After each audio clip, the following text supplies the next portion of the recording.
Episode number 485 of the West Tigers podcast, the midweek pod with Nick and Jordan. I'm a little bit out of sorts because I wasn't around on Sunday night to do the pod. So this is kind of my post-game edition of the podcast. And I haven't had my say on that Canberra performance, and neither has Jordan. But how are we, gentlemen? Are we holding up okay? Couldn't be better. I've had a great week, Joel. Yeah? Got some clarity from Benji and AD today, so I'm feeling on top of the world and ready to rip in. Right. Life's keeping me distracted, so I'm Yeah, numb to yeah. all the pain. So I might be looking for a bridge like Nick if I didn't have everything going on. There may have been some sarcasm in my comment there too, Joel. Yeah, I think it was a little tongue in cheek. Yeah. I feel a little bit like I'm going to be sort of look my age and sound my age here more so than normal. But remember Gone with the Wind? Did you guys ever see the movie Gone with the Wind? Yep. No. So after the Civil War, everything's in disarray, and all these soldiers are limping back home with one leg and bandages and war wounds, and that's how I feel. I feel so exhausted by the West Tigers. This has been the most exhausting season, even more exhausting than the wooden spoon years. More exhausting than, and maybe I've come into it with a little bit less energy after all the fights and everything, but I'm feeling really, really exhausted by it all. And the worst part is because it's year on year. We just seem to have Mm, something like this, maybe not to the scale of the last 2 years, but it just feels like it's escalating to yeah. higher and higher levels. But yeah, I get exactly what you're saying, Joel. And we've spoken about a few of our friends that have mentally checked out and have had to Mm. do it for their own reasons. So big shout out to Azza. I know you'll be listening, Az. Or maybe he won't be because he actually Yeah. we did try to get him on tonight, and he actually said, "Look, I'm probably going to be no good because I didn't watch the game. I don't want to watch the game this weekend, and I have no idea what's going on at that club." So Yep. there's a lot of disillusioned people out there. Yeah, there sure are. The game on the weekend against Canberra, Jordan. My one word, I had a couple here. I was going to go joyless because it just was another joyless afternoon. Other than a couple of patches of, I thought, kind of semi-decent football that we played. Patches being being the word there. Expected. I just thought that was exactly the way it was going to play out. But I've also got slugs here. Like I just thought our marker defense, we just looked so slow and lacking in energy. But that marker defense was absolutely shocking against the Raiders. What were your thoughts? Yeah, if I was going to put a one word in, it'd be moments. We're not responding to moments in the game. Like the strip call, which still Mm. makes absolutely no No, sense to me. ridiculous. The fact that the bunker even uses the term he's got his arm around the ball, but Mm. yeah, I could be going on about that all day, but it's more of a case of we're not winning the moment, we're not responding to the moments. Mm. Like that was a big turnaround Mm. in that point of the game because the scores were level or we were in front by two and we were down in their end, and after that we just stopped. I We think it stopped. comes, I think it comes down to confidence, Jordan. Like there's zero confidence in the playing group at the moment. Mm. Now, Yeah, a we've hundred not only percent. lost that many games recently, but it's by the amount that we've lost. And it's almost like we get behind by a try or maybe two tries, and it's like they've mentally clocked off. Yeah, the problem I see with a lot of it is that we're not. I don't know. We seem to be waiting to be on top. Mm. We're not chasing to be on top. We're not Mm. trying to dominate and earn the actual right to be in that position. Mm. We're kind of just hoping that if we throw the right ball here and the right ball there, it's just going to come on its own. We're not working hard enough, which compared to the opening 8 rounds of the year, we just seem to think for some unknown reason it's just going to fall in our lap, and we're Yeah. not responding to the moments in the game. I think sometimes coming back to that lack of pace, that I find at the moment we have a lot of players that just are not very dynamic kind of players. Like the amount of time that players were being stepped on the inside, like slow to respond. And I don't know if that's an energy thing. I don't know if they're just as exhausted as we are. I don't know if it's the way that we've been physically prepared for the season, but when I look at the other teams, I just feel like they've got more energy, more speed, more dynamism, and we just look to be a class below. Not discounting and not to say that there were some mental battles and challenges there that obviously were around going into that game, Nick. Slowness might come down to lung capacity, Joel. Maybe there's too much vaping going on in the gym. Yeah, yeah. Well, yeah. I think part of it also comes down to, like, you actually look at how we started the year. We actually seem to be fitter and stronger than our opponents. Mm. And that can come down to how you do your preseason. Like, you could do your preseason, they could have been flogged to shit in all kinds of manners through all forms of cardio and respiratory work and everything.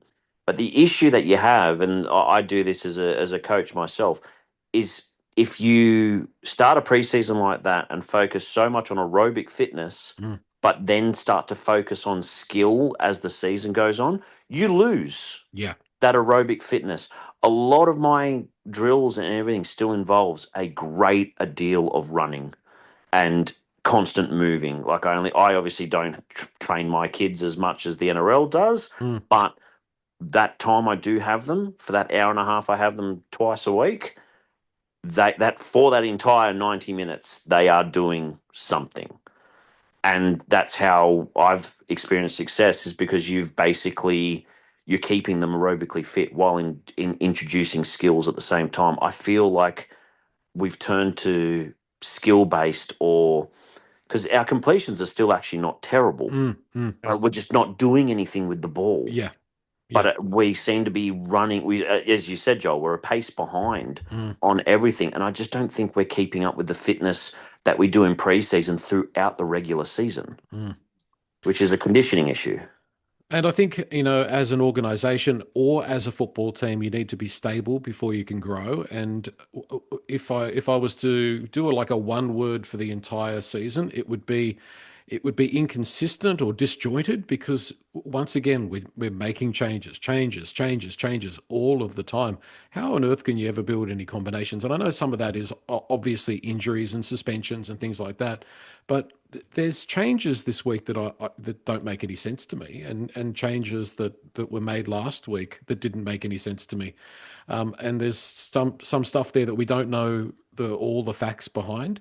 Obviously, Javon Andrews got his opportunity last week. I thought he did. I thought he did quite well. Defensively, obviously some issues there. I think he missed 6 tackles. A couple of them were very important ones, but I think Jerome Luai also missed 6 tackles.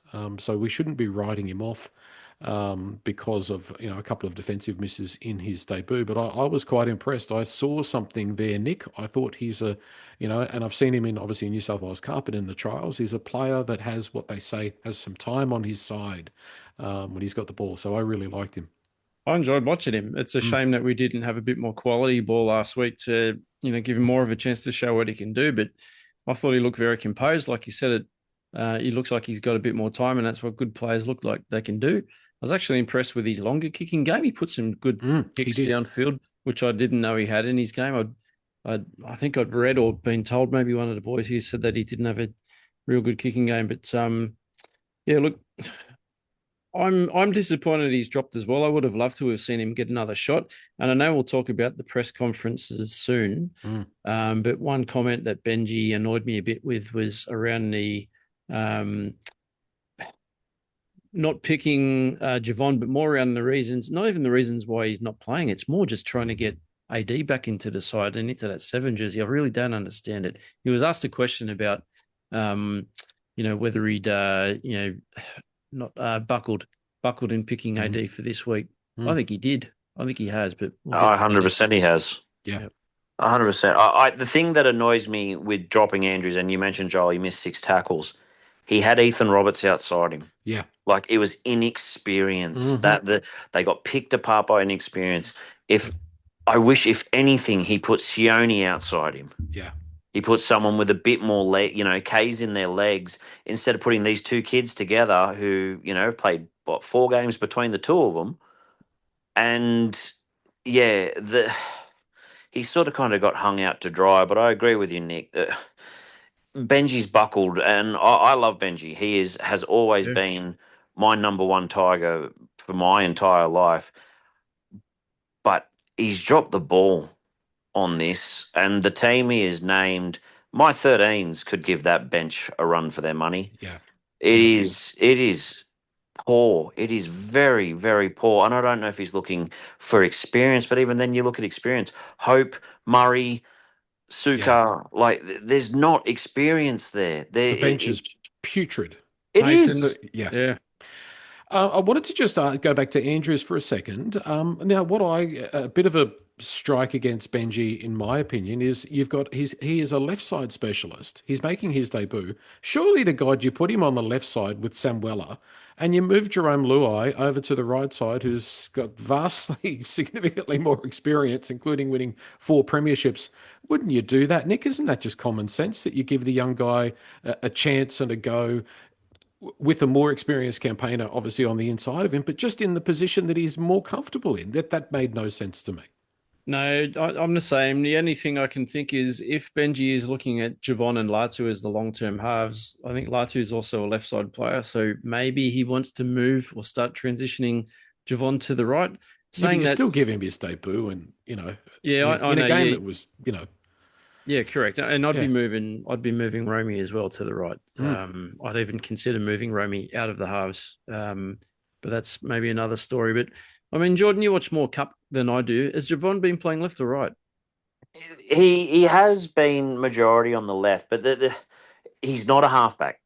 Mm. Yeah, He's a yep, 5'8". yep. He is an out and out 5'8" with, you say he has time on his side. He does. He does seem to be able to create that opportunity to give himself that extra couple of seconds to create something. The thing with Latu, and this is any team, like, apart from if you have two very strong halves that play either side, you want a half that can play either. You want them on both sides of the field and taking that opportunity. Yeah, you're right, Joel. He should have been given every opportunity to be that left-hand side player. If you're going to give a kid a debut at 19 in Canberra, against Canberra, with a pack like theirs, Yeah. you give him every tool you can Yeah. to succeed. And unfortunately, dropping him after one game, when, to be perfectly honest, he wasn't even the top 10 of the worst players who played that game. Yeah. So I don't think that's fair. No. I don't think that's And fair at given the all. week that he had in the lead up to it as well. Yeah, we heard boo about his debut. It was all about Doueihi, and I feel the club should have really grown a pair, and Doueihi shouldn't be anywhere in the 21, let Yeah. alone the starting 13. We'll talk about doing it in just a second. I know I harp on about it a little bit, but the only time that West Tigers have had any success have been with 2 good controlling halfbacks, Robert Louis and Scott Prince. And I worry about 2027 because if Javon Andrews is the 5'8" and Latu's the halfback, he is not a classic halfback. That's not him, and neither is Adam Doueihi. So we're going into next year without a halfback, I think. I was going to say Latu won't be the halfback because AD will be the halfback. Because if he's not, he's walking out. And just today was really weird, right? Because last week when AD walked out, even the media was talking up. He's not coming back. I was thinking, AD, how does he come back into this team? How can he walk back into the team? How can he walk back into training on Monday and all of the boys accept him? Guess what we saw in the media today? All the players loved having him back. Yeah. Apparently, they're all joking around like nothing ever happened. It's just such a strange story. Even some of the comments, like AD actually won me over with his rant. We're kind of getting into the press conference a bit now. That's right. But he talks from the heart. Like he is obviously extremely passionate, not just as a footballer, but probably a person. I've met him a couple of times and he's a very proud fella and he's always willing to say hello. But the way that he spoke about the club, he clearly loves the West Tigers. He spoke about how he signed in 2020. He's been here for 6 years. All he wants is success. He obviously threw a few lines in there saying it was a miscommunication between he and Benji. I think there's got to be some truth to the standards questions that's been brought up in the media, and the media didn't quite hit the nail on the head when they were throwing out those questions in the press conferences today. I think Benji sort of tiptoed around some of those responses. And Adam also mentioned that They weren't going to expand on a lot of that. Was going to be kept between the four walls, which is what Sean also said yesterday when he came out and gave his speech. But there's obviously a lot more to it than what we all know. But I do think that Benji's buckled, especially this week. And like you're saying, Jordan, I find it hard to believe that Adam can waltz not just straight back into the starting team, but even the squad. Like, it comes back to Javon. Like, I wouldn't have dropped Javon. I would have given him another go. I think that's a bit unfair. I hope he does get more opportunities, not just that one before this season's over, because he needs more experience before we run into the next NRL season next year. Yeah, I'm probably going to go on a bit of a different tack here, Nick. I'm going to be devil's advocate here. He might have spoke from, you might say he spoke from the heart, or is he saving face because of the amount of criticism he copped? Yeah, it was pretty much 99% of West Tigers fans, and I read all the socials, our forum, the other forum, et cetera, et cetera. 99% of the fans were off him. But it's not even just Tigers fans. Yeah, it was everyone. Yeah. Any name in the game, correct, was laying into him, and the main tagline you heard was, "I have never seen anything like this. I've never seen anything like So is he saving face and saying he loves the club and he wants success because he genuinely knows he probably has nowhere else to go? Because who's going to want to take that? Look, I have been critical of him. There were times on the pod earlier in the year I supported him because of how well he was playing, but he was also playing off the back of a forward pack doing their job. I have had issues with his selfishness as a player on the field when he holds the ball or he decides to run more than he should, but his true colours have shown in this, in my opinion. I really don't understand, from someone who's been around team sport my entire life, how you can actually take anything he says seriously. The fact that he threw the tagline out there is like, I'd play in the front row if Benji asked. Yeah. What a load of crap. Agreed. What a load of crap. Yep. How can you honestly say that with a straight face after the week we've just had? Like that for me made actually everything he said prior less credible.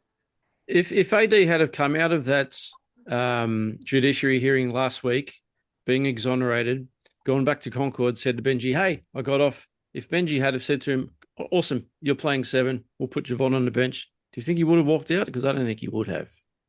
But he wasn't dropped to the bench. Like it depends on which story you believe.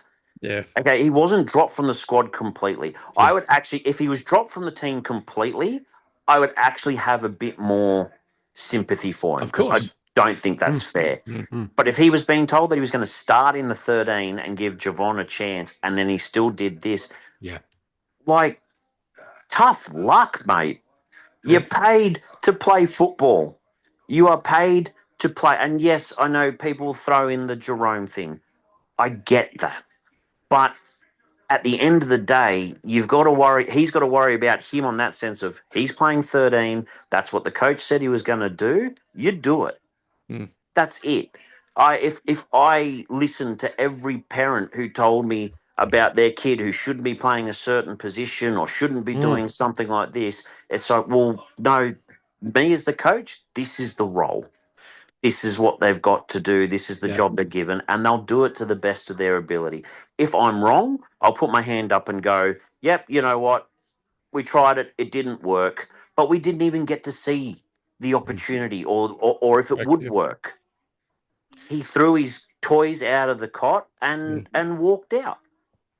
If in that situation, Jordan, if you kept saying to every young player that came to you and said, I want to play this position or that position, and you gave in, the problem quickly becomes not the kids, but you become the problem. And the problem here, I'm 100% in agreement with what Doueihi's done. And I know that there's stuff under the surface that obviously is involved in this. But this is a West Tigers problem. It's a serial offence. We are serial offenders at this kind of stuff, and the fact that he's now been given the Willy Wonka golden ticket straight back into the number 7 jersey is a sign of the problems that the West Tigers have got. A couple of things that come to mind when I think about the situation. I think when I look at our club and I look at it from top to bottom, And some of this is coming from my professional side of things. But my instincts tell me that we have way too many feelers in the organization and not enough thinkers. We have too many guys that are emotional and play the game from an emotional sense, live their lives, as Adam Doueihi said in the press conference with his heart on his sleeve. Well, that's all very well and good, but it needs to be balanced with a good core of thinkers. And if we look at some of the decisions that have been made at board level and above ownership level, a lot of it's emotional. There's emotional underpinnings in the decisions that are made. For example, colours of jerseys, putting magpies on sleeves, leaving the old foundation clubs. There's a lot of emotion in it. Yeah. And I know that football clubs are built on emotion, but you need to strike that right balance. And at the moment, I don't think our balance is right. I think we've got too many people who are feelers and not thinkers. There's not enough football brains out there in our team, for example. And that includes a guy like Api, who's a fantastic player and will be remembered as one of the great hookers of all time. But I look at Api and I don't see that.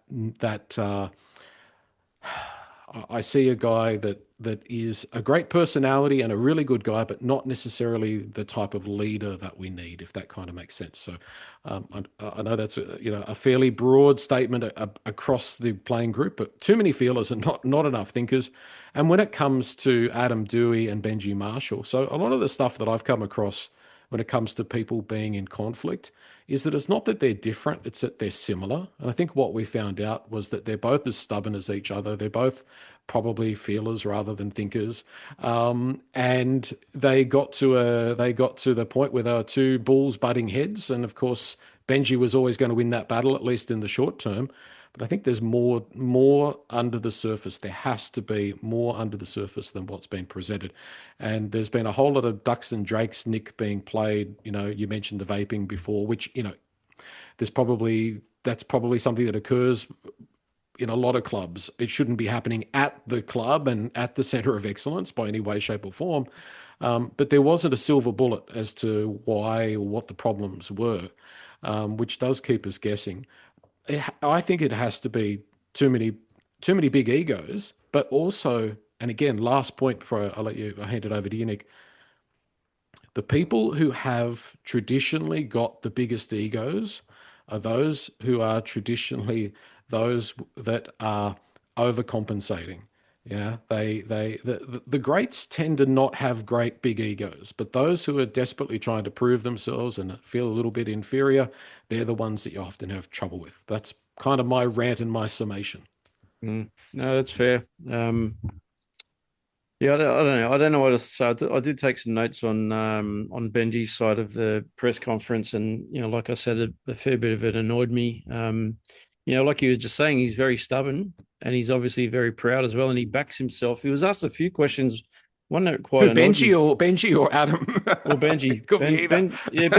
Benji was asked one specifically. Now, I did make a comment to talk about this on the Sunday night pod, which we didn't get to, but it's around the rumours or the talk about the club wanting to put some experience in regards to assistant coaching around him. So John Morris is leaving, right? I think pretty sure he's going to the Dragons next season. Sounds like it. Not sure if that's official, but have seen some stories on that.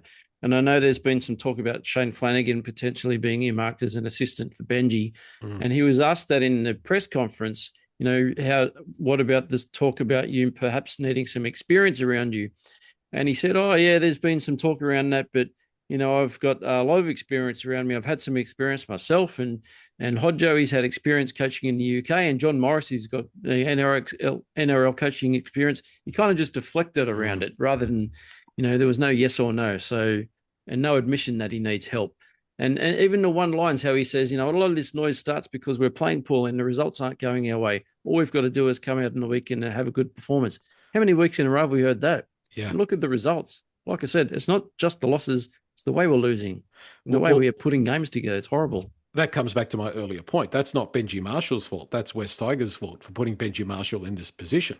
Yeah, he should have. If you've got someone who we all hold in such high esteem as Benji, who's changed the club. Yeah. He is West Tigers. Yep. He deserved to have a proper apprenticeship. I think that we've done him that was taken service. away. Yeah, that was taken away from him. Yeah, we've done him a disservice The other thing I would say is that when coaches get into that, because Madge used to say that, the press conference, all we've got to do is just work harder. All we've got to do is Yeah. just show up next week and perform better. When coaches start saying that, that sounds to me like somebody who might be a little bit out of ideas. Jordan, what do you think? Yeah, it's I think he probably knows that he needs experience around him. I wouldn't be going anywhere near Shane Flanagan. No, Um, that won't happen. no, you don't want him at the club. His relationship with Pacifica players and stuff, from things I've heard in the past, is just it would not be a good fit. But we definitely need change, and it's not just in his assistant coaches; it is in the strength and conditioning. I think Peter Musa is well beyond. He's past the point for Yeah, us. We need a change. I agree completely. Yep, We need a fresh approach, fresh outlook, and he needs to go. yep. With John Morris going, he's been in charge of defence, Mhm. if I'm correct. Yeah. Um, as much as I'd love to have someone like Steve Folkes back, God rest his soul. Mm, He was great when we had him as our defensive coordinator, but we do we do need someone who is going to come in and help. But someone I can't remember who made the yes man comment. I think it might have been Danny Wilder. Unfortunately, as much as I don't want to say it, I have to agree. mm, He can't have his mates yeah, because you need the challenge. You need someone who is going to challenge you. I will always have the parent I disagree with most as my assistant coach. yeah. Always. That's Because if I'm wrong and I'm too pig headed to see it, I need that person to pull me aside and go, "You're stuffed up, time to mm, fix it." mm, Not have mates who, it's hard because at the same time, even though Benji was probably the younger player when he played with these certain players, now he is the more senior figure as an NRL personality. mm, So they'll fall in line. So he needs yeah, someone who's going to either match or possibly even exceed that, but still, one thing Nick said about the press conference. One thing that actually bugged me about a comment is he goes, his relationship with Adam, because of his relationship with Adam, they were able to say things that they mm, probably someone else wouldn't have been able to say. mm, That's not a good thing from my point of view. Like, you want players to be able to speak to you, mm, but at the same time, that means Adam doesn't have the respect enough for him to still fall in line and separate that friend and coach, mm, which we've had in the past, where we've got these sectional groups of players or whoever who can't separate the professionalism from the socialism. So it's we I don't know who honestly is out there for us to really recruit as an assistant coach, who at the same time yeah. Benji's not going to consider a threat. Well, that's what I was going to say, and that's the problem is that Benji, just a little touch of blood in the water now, and Benji's not looking anywhere near as secure as he was 6 months ago, and that means that yeah, like anybody that comes in, unless they are 100% willing to sort of be the assistant and stay in their lane, like there's going to be that this guy's the threat to take the job. Because you want guys that want to be the head coach and they're doing they're finalizing, they're finishing up their apprenticeship, I suppose you'd say, in being an assistant coach with a view to being a head coach in the future. So it's a really small field of potential candidates that want to come and do that, have experience and can bring something, but don't also want to end up with the clipboard themselves. Like it's a huge task to try and find that. A name that just come to mind. I don't know if this person would be a good fit or would be available, but there was some raps on Dean Pay. Dean's fallen off the radar. Maybe someone like a Dean Pay who's had some experience, at being a head coach, not overly successfully, but apparently he was very good for driving culture and things like that. I don't know. We might have to look outside the square a little bit. We've had some really good assistants and managed to sort of alienate them or not look after them, and they've ended up elsewhere. But yeah, we'll have to, wait and see what happens there. I mean, I don't think Brett Hodgson. I think they should get rid of all due respect for what they did for the club, it's not a shot at it, but Hodgson's got to go. Heinington's got to go. John Morris has got to go. We've got to start all over again. I think there needs to be a reinvention of a whole lot of stuff at West Tigers over the next 6 months. Yeah, I agree on Hodgson. He's got to go. Yep. His attacking structures, even things I've seen at training. Yep. No, he's this, and like they talk about it, he had success he had coaching experience in the UK. Yeah. Look at his UK record. Like it wasn't great. Hyington, he's more of he's not even really an assistant coach. He's in to do with training coordination and interchange and stuff like that. But Hodgson, with Morris gone and Hodgson, we need a fresh outlook, and they can't be people that he's played with. Yeah. I don't think you can ever coach guys you've played alongside. No. I think that's a really tough ask.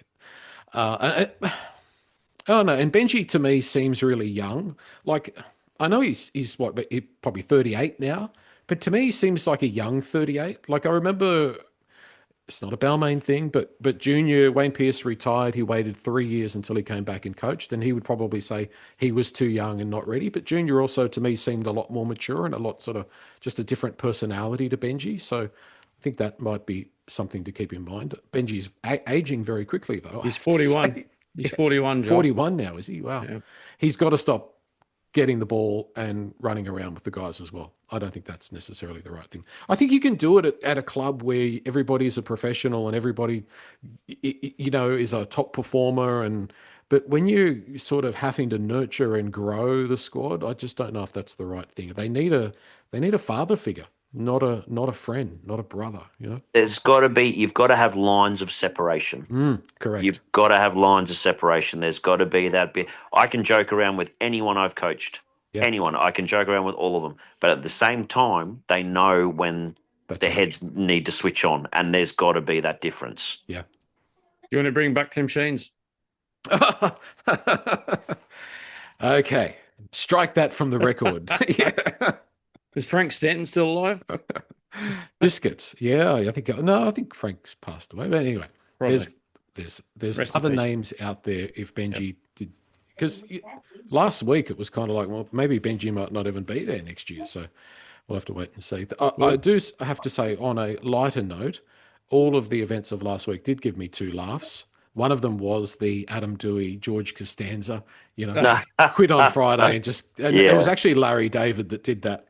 Quit and walk out in a storm on Friday and then just walk back in on Monday like nothing happened. So that really entertained me.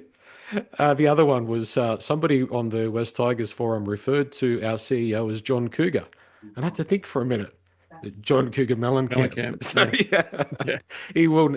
Sean will forever now be known as John Cougar on the West Tigers podcast. So you gotta laugh.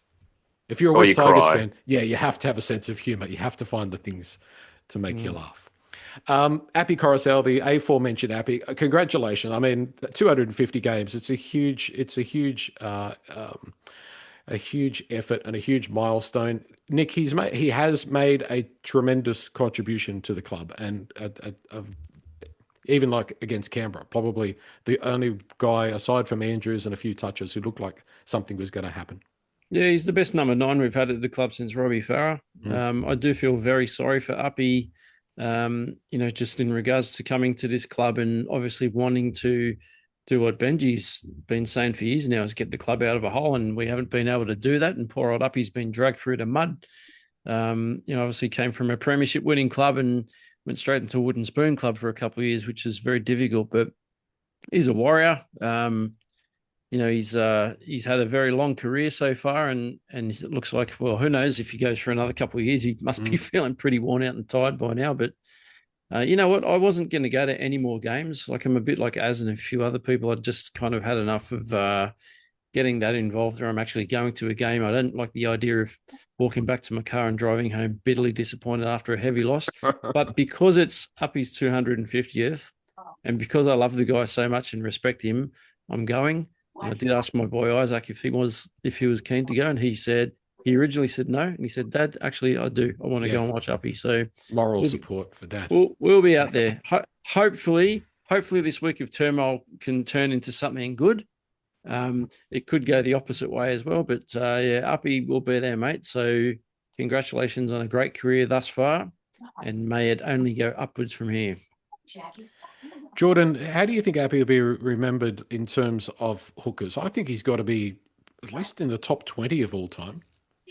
Oh, easily. Yeah. Mate, he is a tough competitor who, you think about it, like it feels like a lifetime ago. This guy won a premiership with only a couple of games under his belt because Isaac Luke got suspended. Yep. And originally it was funny. It was mentioned during the week, and I didn't think much about it. He was actually a 5'8" in the juniors, and Ben Gardner turned him into a hooker. He'll be remembered as a competitor, and probably one of those very few players who will be remembered for his integrity in the game. Like, he's never been a dirty player, like, apart from the hip drop stuff, but that's all circumstantial. But he's a player of integrity. He's a player who has given his all. I don't think, genuinely think back, when did you last see Api actually play a bad game? That was personal, like him personally, as a bad game. Yeah. Like, he's played in bad teams, but he's never had a bad game. I love Api. There's no shock that our record without him on the field is dreadful. Yeah. But also congratulations to him, because I think it's his 80th game for us, and we will be the club that he's played the most games for. So yeah, I hope he goes around to the end of his contract, which I think is 2028. He'll be a good influence for Hayward. And yeah, hopefully we can give him some success in his final couple of years. But I think he'll be remembered as a pure of heart player and just an absolute tough competitor. I know we're jumping around a little bit. I wanted to just go back to the situation of the last week and ask the question of you guys. There's been a lot of talk about standards. What would you say would be some of the non-negotiables in terms of standards around the club? Like, obviously, coming to training is a non-negotiable. Unless you've got a reason, you can't. You have to turn up to training. I would think that what happened last week would be a non-negotiable. You get named, you play. If you're fit, you'll play. Do you agree, Nick? I mean, I don't know. I don't think we can ever, with a straight face, ever mention standards again if that big standard was given a green tick to be bypassed. I do agree. So, like Jordan was saying before, we're not entirely sure of how it went down last week. Initially it came out that Doueihi wasn't happy about playing lock or coming off the bench to play lock or whatever it was, or being moved from number 7 jersey. But the more I listen to those press conferences and try to read between the lines, I do wonder whether it was Adam's frustration, not purely about being moved, and maybe some of it was Benji not coming to judiciary with him. And Adam did mention that in his press conference, that it's something he hasn't done before, or not many times. I don't know how many times he's been. Is it his first charge? Yeah, I think Adam? So. I don't remember him going to the judiciary before. Yeah, I think this is very unusual for him. And the fact that, Benji wasn't there, maybe that rubbed him the wrong way. And maybe the fact that when he came back, that Benji didn't back him to go straight into that number 7 jersey, maybe that all just bubbled to the surface. And perhaps, and I think Benji alluded to it too in his press conference, in his speech, that he had learned a few new things that he wasn't aware of that were going down. So when you're talking about standards, we probably haven't heard all of what came up in that conversation when Adam blew his lid last week, but maybe there is stuff. And the vaping part, there has to be something to that. I know a few people in the media have tried to shut it down, say it can't be right. Some of it must be right.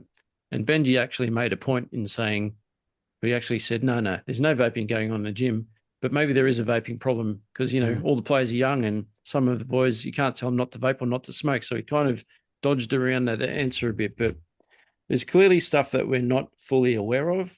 And like you said, Benji and AD are two very emotional men. So I would have loved to have been a fly on the wall and listening to that conversation, but yeah, I don't know. You might have been able to be a fly on the wall of the office, six offices down, and heard that conversation. I think it would have been a bit heated. No doubt.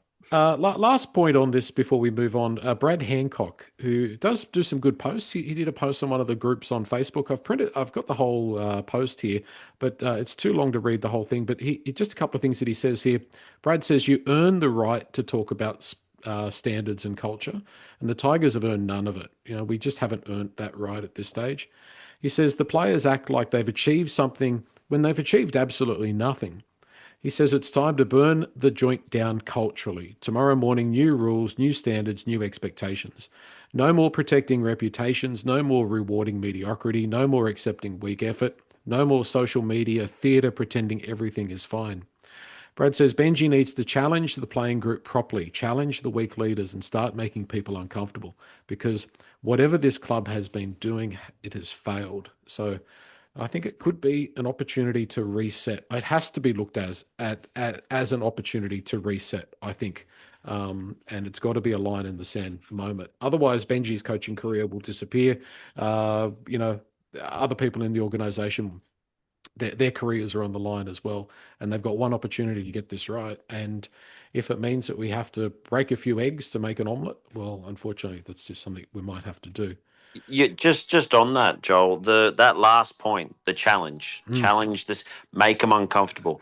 That is probably the smartest thing I've heard someone say about this entire situation. They are 100% right.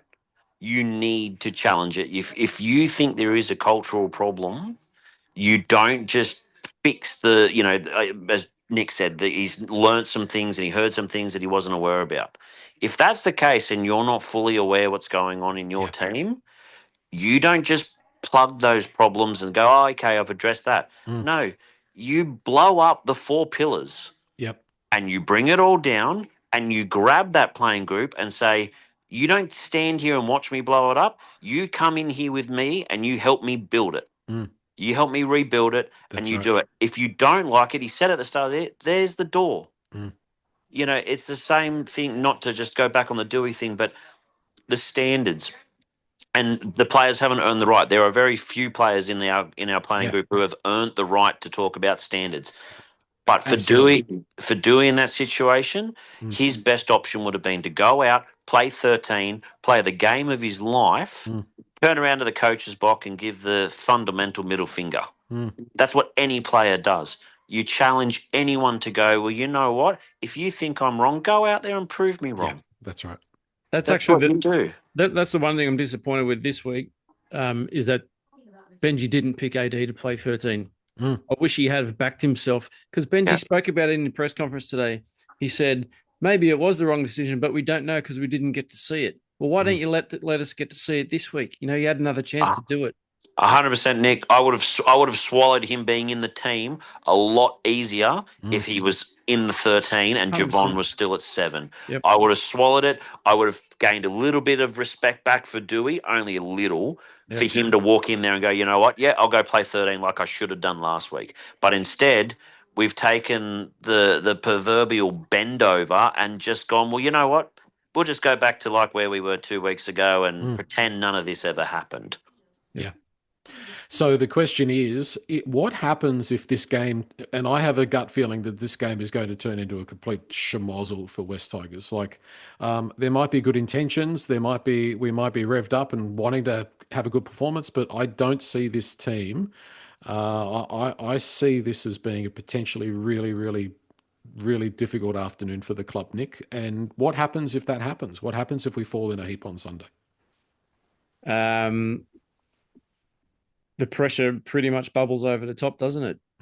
Like it's going to be very difficult to get any worse than what it has been the last 4, 5, 6 weeks. But if we get pummeled again, the media will be all over it. Like, I don't know what Benji's next step is.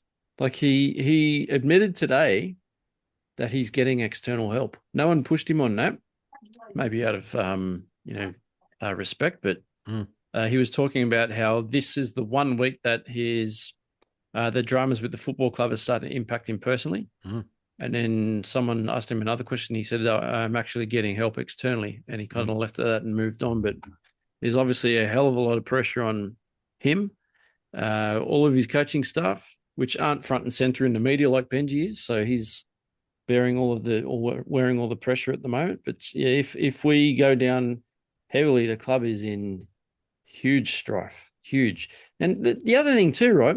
He's been banging on about standards all year. And if you don't come out and meet the standards, there's the door, like Jordan was just saying, or if you don't perform on the field, you're going to get dropped. But what's he doing in regards to dropping players and positions? He's just shuffling the deck chairs. Yeah. Yeah. He's just shuffled the back line again. We've got Makasini and is it Makasini and Tupu? Are they lining up alongside each other? Yeah. Yeah, and if it looks like they play like they don't know each other, it's because they've never combined with each other. Yeah. Oh. Yeah. I reckon we could coach Parramatta, Jordan, and probably put 40 points in the Tigers. Like, it'd be pretty easy to say, okay, let's look at how the Tigers defend out wide. We already know that they're struggling. They've got Tupu and Makasini. Makasini's confidence must be shot. And he's probably playing. Brian Kelly look like Greg Inglis this week. Yeah. It'll be... Yeah, I think we'll start strong for 20 minutes. And then as soon as we have to touch that bench, it's just going to, What's he going to do? I honestly think Benji must be putting faith in Terrell to play 80 minutes, Alex Twal to play 80 minutes. Sioni's going to have to play huge minutes. I guess Suker will come in for Sione at some point. But there's nothing off the bench. There's no impact. He's going to have to either keep starting players out there for the entire game or do some internal shuffling somehow. And I don't know what the rotation's going to look like. The only thing I can think of, and not that I'm not trying to say Charlie Murray's fast, the only thing I can think of is that he's going to try and play light. And when I'm either not weight-wise of a player, he's going to try and play fast. Yeah. And that is the only thing I can assume with the kind of bench that he's gone with. I think Josh mentioned in the chat, I believe Sione and Twal will probably go into the prop rotation at some point. But imagine just, let's pray and touch wood we don't, but imagine Terrell or Fanua go down. Yeah. At any stage, screwed. You've got Seafarth or Twal who are going to have to jump into the prop rotation and play exceptional minutes. And we need to stop playing Terrell 80. I love Terrell. He punches out numbers, but he's becoming a back-end Gallen who punched out great numbers but provided very little impact. And then gets caught very easily in defence the later the game goes on too. Exactly. Well, he did have a fair stint off the field against Canberra, but once again was pretty much, pretty ineffective in his two stints that he did have. He's got to stop stopping before he gets to the line. Yeah. I wonder what Lanyon's done wrong. I don't know. I mean, I thought Haywood probably didn't deserve to be dropped. We talk about standards. From all reports, I didn't see it myself. So, correct me if I'm wrong, but the guys that did see the New South Wales Cup team, they said guys like Heath Mason and Tristan Hope were ordinary. Stafford was ordinary in New South Wales Cup, but here they are back in NRL. Like, don't you have to build a club? And I know that injuries are a big factor here, but don't you build a club where you have to excel to get called back up to the NRL? And they got comprehensively beaten, the New South Wales Cup team, and then here we are, basically the spine gets picked to come and play first grade. Strange. Well, that's it, but not just mentioned the likes of Mason, Toa, and Hope are Stafford's definitely not. Heath Mason's apparently off to the Bears, and I can only imagine Tristan Hope's going to get a New South Wales Cup contract at best. But why isn't someone like Sakuru or Pete Tateo or rumours Sakuru's gone to Para, but even Pete Tateo, if our season's done in the relation to the finals, give these guys a crack. I hope we do get the win, but I severely hope that after the bye, we are looking at some players who actually get blooded.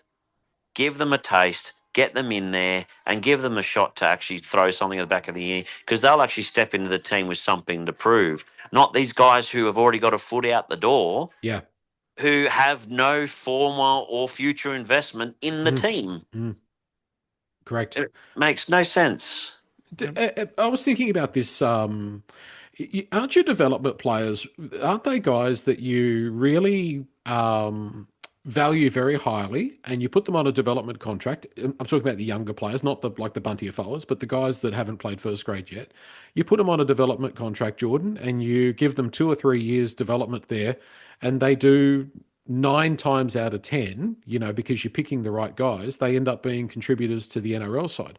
But if I had a bit of a look back and a look back at our history with our development players, and there's a massive number of guys that never contributed anything to the NRL team. And Sakura looks like being the latest one where we've done all this development and we've got nothing out of it. Yeah, it's poor. You look at some of the clubs who pick up some players on development deals, and you get value for money out of them. Mm, But you are right. It's meant to also be for some of those younger players who are maybe not right on first grade standard just yet, but the aim is obviously for them to be there. mm. But, like at the start of the year, we heard all this talk about Phoenix Godinez. Yeah, Well, the kid's fallen off the face of the planet. correct. Jack Attard's been playing most of the time in Jersey Flegg and Mm, stuff like that. And we have dropped the ball in the last few years on development. yeah. Like we seem to get these random here or there that we get really, really excited about, Mm, and we either get them into first grade and we throw them in there and yeah. they flop because the team's flopping, Yeah. or we completely stuff their development. Hmm. Um, it's really disappointing. Sakura. If you asked me last year if I'd ever thought Sakura was going to play first grade, I would have told you no. Yeah. Guy was lazy, defensive liability, never seemed to have the attitude. He seems to have matured this year and actually grown up and probably known that this was his last opportunity to make a swing of it, but he actually has and Mm, hasn't got a single recognition for it. mm. And I know Javon Andrews has a lot to do with that Yep. because he's given him a lot of good ball and a lot of space. Yep. But at the same time, we've got these guys underperforming, whether he Mm. was going to be with us or not for next year. I would have probably at least given him a shot. But we're dropping the ball on development, and I can't even think of who's on our development deals for next year. But Yeah. I don't think any of the ones who we do have on those deals next year are actually. Oh, Tavana's one. Tino's. Mm. I know he's on one, but the rest of them aren't first grade standard yet. Yeah. Yeah. I don't know. It's an enigma wrapped in a mystery. Yeah. Wrapped in a riddle. Yeah. uh, Concord, we need a prop. We need a halfback. Here's a question for you guys. Who's going to be at the club longer? I'll write this down and it might come back and haunt you. Who's going to be at the club longer, Adam Doueihi or Benji Marshall? Who will outlast the other? If I'm a betting man, I'm still backing Benji. I think there's more to this. I feel this is a get out. I want to get away, and I do not see Dewey here in 27. A failed attempt to create a situation where Yeah. that contract that he signed a few months ago, which probably isn't a great contract for Adam Doueihi. Well, does anyone actually know, was Moses his manager when he signed that contract, or was he still looking after himself? I think Moses was consulting. He was there in the shadows, but wasn't actually the manager. Yeah, I think he might have probably, because he re-signed after obviously doing his knee, and then he started playing form, then he started talking to Origin, then his head got bigger, and now he probably thinks he's worth more. Yeah. So I don't know. It just seems a bit more to it, but I'm probably thinking more on the sinister side of things. The humble team player, do it for the club guy, disappeared in the course of about 3 months. And and everything turned 180. And that's probably, and I know it's been mentioned in other media forms, but I have to agree with the sentiment that the sinister nature and the trying to control of the narrative in his favour has actually probably done him more a disservice because everyone, especially now that everyone knows that Moses is attached, and I know Dewey tried to defend him in his press conference and stuff, but he cares about the club apparently. Oh, whoa. Yeah, right. My kids love Brussels sprouts. We know one of those things aren't true. Yeah. It's more of a case of what was the real intention there? But if the media weren't jumping on it with all this other innuendo and the vaping and the other standards and the crap and trying to control the narrative, and David Riccio really showing whose corner he's in, yeah. This seems more to it, but I think it's more to it from his side of things and then the clubs. Yeah. And there was no silver bullet. There was no there was no smoking gun. There was no okay, yeah. What was the best you could come up with was vaping. I'm not to say that, I'm sure like every organization, there's areas within the, right in the inner circle of the team could be better in some ways for sure, but they didn't deliver a knockout blow as to why Dewey was upset. What about for you? Sorry, I was going to say if he played, yeah, and that stuff came out, yeah, he actually he probably comes out of it a lot better. That's right. Who's going to outlast who, Nick? I'm afraid to give an answer, Joel. I don't know. I don't know. I mean, I can still see Benji getting sacked, to be honest, at the end of this year, or unofficially, or not unofficially. I could see him saying he's going to walk away for his own personal reasons, for family reasons or whatever. But yeah, like I said last pod or pod before, if we lose the next 5 games as heavily as we have the last 4 or 5 games or 6 games, whatever it is now, how can Benji stay? Yeah. And he made references in his press conference that we have made improvements. Where are the improvements? I don't think we have. Well, we scored 10 points. No points in the second half. Yeah, overall, have we improved? At the start of the year, yes. We were making great strides forward. But the amount we have come backwards since then, that's not improvement. That is a gradual decline or a very aggressive decline towards the back end of this year. If you looked at the past 6 weeks, you would say that the West Tigers are no better than they were a year ago or 2 years ago. There's been no improvement just based on that last 6 weeks. $1.41, the Eels, the West Tigers $2.93. The Parramatta team look a little bit inconsistent themselves, but I see more sort of strike there, and I don't mean to be negative about it, but I think we're in for a world of hurt. I am absolutely once again dreading this game. I don't know if you guys are feeling as negative about it. I think it's going to be a hard couple of hours for the West Tigers. What do you think, Jordan? If we genuinely go into the game with the team that is named 1 through to 17, I struggle to see where we get this win. We're going to have to score more than 10 points. Definitely. Yeah. And the halves, Jerome included, are going to both have to come out and have the game of their lives to create. And Adam's going to need to do that for his own sake. Yeah. Is to come out and actually lead and Perform. That's right. Perform and follow those standards. But the funny part will be is actually on the field. You will see players' real feelings and intentions towards it. You can't hide it. You can't hide them on the field. They pop out in the most different and minor ways. If we are down at halftime, I have fear that certain players might start to turn on one another. Yeah. Not in a full scale sense, but in enough for fans to go, what was that? Yeah. So we need to come out strong, and as I said, we need to be in it after 20 minutes. Like, we need to have a good lead. We need to be in it and actually really putting Parramatta to the sword, because the moment we need to touch that bench, that's when I think we're going to start to really struggle. Nick? Well, the last couple of weeks you've used the word pain. Mr. T. You've predicted pain, Mr. T. Yeah. Look, as I said, I'm going out there, so I don't want any pain. Me too. I don't want it for you either, Nick. I want you to have a good afternoon. Well, not so much for me, but for my boy. Like, we haven't been to a game for a little while, but he has been spending less time watching the game and more time escaping. And I said to him, actually, when I asked him the other day, initially if he wanted to go, and he said no. I said, why? Is it because we've been losing? He goes, yeah, I don't want to watch it. And then he said, okay, actually, you know what? I would like to go, but he's obviously affected as well. Yeah. And the kids at school will be talking about it. So, and he's a tragic.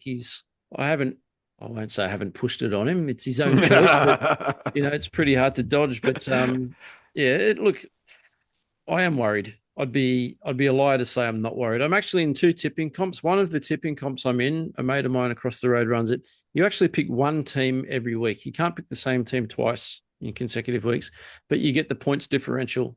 Right. Yep. You've got to pick every team throughout the season at least once, and then there's a few double ups. But I said to my mate yesterday, I said, you know what? I'm taking whoever the Tigers play for the rest of the year. Yep. Because I'm getting a differential. So this week I'm taking Parramatta. They're my tip. And if we lose by 50, then I get 50 points. But right. I'm very worried that there's going to be pain, Joel. I'm hopeful there won't be, but I'm very concerned. Like Jordan just mentioned, that bench really scares me. I don't know what we're going to do. I hope Benji's got a plan. He keeps saying things like he's got a plan. Like last week he was saying, I had a plan for the game against, who did we lose to? The Dogs? No, not who did we lose to? The Dogs. The Dogs before Canberra, yeah. But the Canberra game. And he was saying, my plan was, well, he didn't go into detail, but we heard that AD was going to play in lock, but he wasn't going to defend in lock. He was going to go out wide. And then some other players were going to play here and defend out there. And I wonder what Benji's plans are. I don't know if he knows what they are half the time. Every coach can have a plan, but it's up to the players to execute it. Yeah. And if it becomes complex, you're playing here, but you're defending there. And all of a sudden you've got the ball. Okay, I'm here. I'm defending. I'm over there. And you're constantly shifting around. How is that easy to follow? Like almost every game of rugby league that's been played for the last 120 years, a lot of it's going to be determined upon the forward pack. And our forwards have got to find something because the wheels have fallen off the forward pack the longer the season's gone on. Big time. So I have to... Doesn't help that we've played Sione in the back row for quite a bit of the back half of this season when he should be playing in the front row. 100%. Yep. We've sort of spoken about it all year. Playing players out of position. No helping. Taruva, he's on the wing. That's great. But he hasn't been on the wing for half the year. Our back line, when have we had the same back line 2 weeks in a row? We haven't. It's been chopping and changing every week. So how do you build combinations? Yep. Yeah. All right, boys, we'll leave it there. I hope for all our sakes and all the listeners, all the fans' sakes, that Sunday is a pleasant experience because we are due a pleasant experience. We're due something that's enjoyable or fun or something good, surely. We're almost there. In 2 weeks, we've got the bye. That will be pleasurable. No, the bye next week, I think, isn't it? Yeah, next week. Yeah. Yep. I can't wait. I'm moving house, so it's like I don't have to worry about the Tigers. I don't have to worry about anything. I can just move. That's We're it. going hiatus, Joel. We'll have a week off. Absolutely. Sounds great. And then it's only a few weeks into that merciful off season. And then we can look forward to Vegas, Joel. That's it, exactly. Yes. We'll be a totally revitalized, totally different West Tigers team. I can actually see you, Joel. You can go. You'll go over there for the game, and it'll turn into like the movie The Hangover. You'll just be so drunk because you won't be able to cope with what's happening on the field. You'll be an absolute mess. Yes. I'm going to be at Disneyland and Universal for 2 weeks before the game. I'm going to be wrecked just getting there. Yeah. Will you enjoy yourself before you get to the game, Jordan? We're going to Disneyland after the game. Oh, nice. Whenever I think of The Hangover, I think of Did You Die? I got shot. But did you die? If you're a Tigers fan, there's always a chance. Exactly. Thank you, boys. Chin up. We'll see you guys on Sunday. Thank you. Thanks, guys.